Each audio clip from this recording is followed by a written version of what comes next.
Welcome to this week's coaching questions, and today I'm going to discuss 3 topics. We're going to get at this 3-topic thing.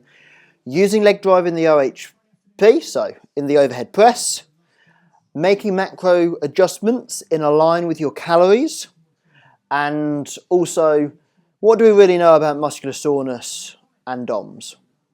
So here we go. Using leg drive in the overhead press when you're looking at building muscle mass. It's something that I wouldn't advise. Obviously, if your goal is strength, then it is absolutely fine. If your goal is to get maybe body weight above your head, maybe 100 kilos above your head, then do what you need to do to achieve that. But when it comes to building muscle, we want to keep that press as strict as possible so that all the force is being generated through the upper body, through those big pressing muscles, and not generated by some very powerful lower body leg drive. So, of course, as soon as you utilize leg drive, you're going to be able to handle more load. You'll then see the overhead press termed as potentially a push press or up to the level of a jerk.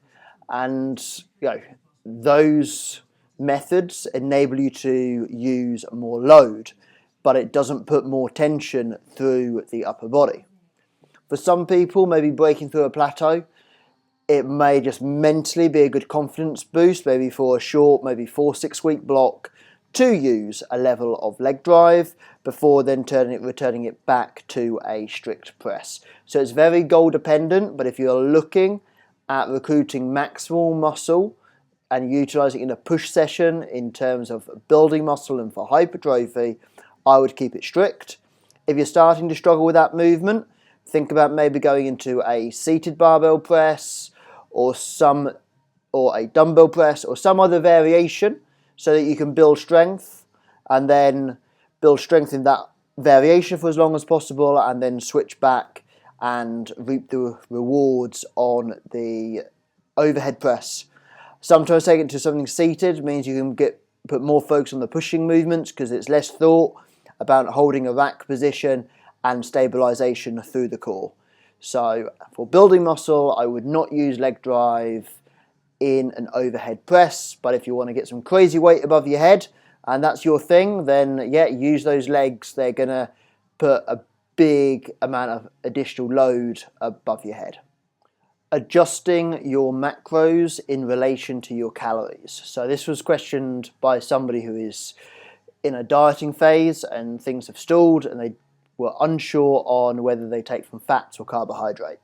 And truth is, there's not really right or wrong, because if you've removed the calories in order to create that slightly larger calorie deficit to reignite fat burn, then it's going to work. Where you pull from is going to come down very much to personal preferences and what you need. I personally favour a higher carb, lower fat approach because carbs are fuel. If you situate them around your training, you can get good quality training sessions and maintain performance better than if you drop carbs so low that you can't time them well around training periods. So I will always opt on keeping carbohydrates as high as possible. So that would mean that I would pull away from fats maybe. Well, no, because fats can only go so low as well. Fats play the part in a lot of your hormonal levels, and therefore, if you mess with your hormones, or your fat's so low that your hormone production isn't at a good standard, and through long periods of dieting, you can have a negative effect on your hormones. You want to keep that fat level up there. So it's going to depend where you are. If you've got a very high fat intake and a very high carb intake, you can pull from either, and it will come down to a preference thing. As a general rule, I personally don't take fat on average under probably 15 to 20% of somebody's total calorie needs. And that just means that we know with being that low isn't going to have too many negative effects hormonally.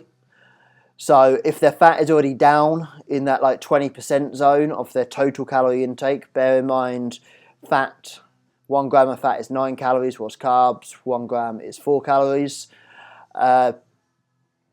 We can then, we wouldn't take, if they're already down there, we would have to pull from carbohydrates. If we can't pull from carbohydrates, then we're going to have to increase expenditure. You've got to weigh things up. But if you're somebody with moderately high fats, moderately high carbohydrates, then I would pull a bit from one and a bit from other, bearing in mind that fat is more calorie dense than carbohydrates. And if you're pulling maybe 100 to 200 calories off, if you look at about taking away 5 grams of fat, if it's there to take away, maybe 20 to 40 grams of carbohydrate, if it's there to take. Also, people's food preferences are going to be different. Some people will naturally trend towards a moderate protein, higher fat diet. So therefore, they're probably going to actually prefer having the fat in there, and they're probably quite happy with the carbs becoming lower. Other people are going to be favouring a more carb-heavy approach. So therefore, keep the carbs there to help and aid their performance. So there's not an exact. It is very much just weighing everything up and taking away from the macro that's not going to hinder performance as much. And if you're somebody used to a high carb intake, then you will understand the benefits of timing those around your workouts to see good performance within the gym. And then as long as you've got enough carbs around your training, then you can keep everything on the lower side in terms of carbohydrate. So there's not a set rule on what way to go about it. It will come down to lots of preferences for clients, food choices, and how it affects your performance. As long as you can maintain that new calorie deficit, no matter which macro you pull from, as long as you can maintain that deficit and see maintained performance in the gym, you're doing okay. Because at the end of the day, calories are king all the time. So how you do it is 100% down to you. What does muscular soreness tell us? Well, not what a lot of people think. Just because you are sore from a training session doesn't mean that it is a successful training session. It doesn't mean that you're going to make loads of extra muscle gain.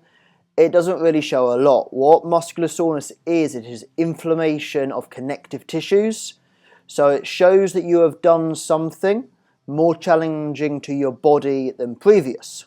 So this can be brought about by drop sets, slow eccentrics, movement control like that is going to elicit a high level of muscular soreness because it's different, it's overloading the body, but it doesn't always mean that it's better. Equally, when it comes to muscular soreness, if you take somebody who's been training, say very strength-based, maybe 1 to 6 reps for a long period of time, if they were to then move their training over to say maybe 10 to 15 reps, making adequate load adjustments, they would find those first couple of weeks of training, they would get crazy DOMs. They're probably not gaining anything at that point, but it's the novel stimulus, it's that change of doing something different that provides that muscular soreness. Equally, think of summer, or maybe spring. You go out, you haven't been on your bike for a year almost, well, since the previous year. So you haven't been out on your bike for a good probably 6-8 months. You've been training every single day, or every single week. Let's not say every single day, that's probably just a bit silly. So you've been training consistently since last summer when you were last out on your bike. Predominantly lifting, not really doing any cardio. So, relative fitness is probably still there, but when you go on your bike for the first time and you go and cycle for an hour, you will probably get really sore legs.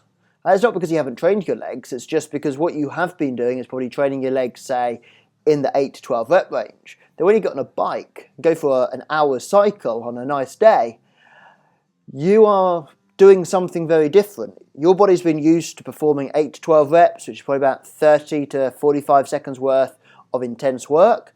And then as soon as you get on a bike, you're asking your legs to do something very repetitive over a different range of movement, because obviously a squat movement or a lunge is not the same as cycling because of how the pedals rotate. You then ask your body to do something different for many repeated bouts. I think the average cyclist, I'm not a cyclist, I think it's around 80 RPM, so that's 80 revolutions per minute. You ever done 80 reps in a minute ever? You probably can't do 80 squats in a minute. That's some like serious going at body weight. But it's that novel stimulus that will make your muscle sore. So that there will increase your DOMs. And that there doesn't mean it's beneficial, it just means it's different. So whenever you start training on a different protocol, that there is normally where muscular soreness is going to be increased. After you spent some time adapting to that stimulus, your body will not see that same level of muscular soreness unless you actually change something. Like I mentioned at the very start, say overloading the eccentric phases of movements, drop sets, supersets, all these methods that can be used to, make something harder within a training block. Obviously, muscular soreness, when combined with metabolic stress and mechanical tension, can be a sign of muscle growth, because it's showing that you are pushing your body beyond what you normally do. But without those two, muscular soreness on its own could just be that you've just done something so very different to the body that it has elicited that muscular soreness. So muscular soreness isn't a factor of something that's good for you. Just because it hurts, just because it gives you muscular soreness for days, doesn't mean you should be doing it. You've got to think on where your intensity is, where your volume is, where your frequency is, your training protocol. If you're going to trying to get strong, then you need to be in the heavy weights and the lower loads. If you're trying to increase hypertrophy, they need to be slightly higher than that. If you're looking for muscular endurance, then we're looking higher still. So when it comes to DOMs does not say that this is great. Another common one is when people do a new ab movement. They will do something new for their abs and they'll think it's the best thing since sliced bread because it's different. It's because they've never done it before. And then in 2-3 weeks they'll tell you it doesn't work because they don't feel that same level of soreness. So don't judge your training upon muscular soreness and DOMs. Judge your training on progress, on numbers. Your sets, reps and load, if they are increasing, you are progressing. You don't necessarily have to be so sore that you can't walk or you feel inhabilitated throughout the week. Yeah, you're probably going to know you're trained, but you don't have to be crippled by it. Thank you for listening there, people. I hope you found that helpful. I hope you found that informative. If you've got any questions, drop them in the comments and I'll catch up with you next time for next week's coaching questions.